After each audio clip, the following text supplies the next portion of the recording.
Alberte Take It. Det bedste ved Ærø Efterskole er nok fællesskabet, fordi det er sådan, vi er ikke så mange, så man lærer at kende alle. Men jeg valgte i hvert fald keramik, fordi at man kunne tage sig den tid, man havde brug for. Sådan lige nu er vi sådan ved at lære sådan om at udhule ting. Hvis man laver en figur, så skal man udhule den, for den ikke springer i ovnen og sådan noget. Jeg kiggede på det første ting, jeg fik med hjem heroverfra, og så til det, jeg laver nu. Det er blevet lidt bedre af det. Man er sådan altid glad, når man går ind i det lokale. Det er nok bare at være der. Altså, det synes jeg er sjovt. Så selvfølgelig Bo, han er også en virkelig god lærer.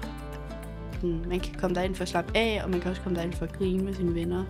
Jeg har ændret mig i hvert fald i løbet af året. Også bare den, jeg var sådan hjemmefra. Jeg tror, jeg slapper meget mere af herover end jeg gjorde derhjemme.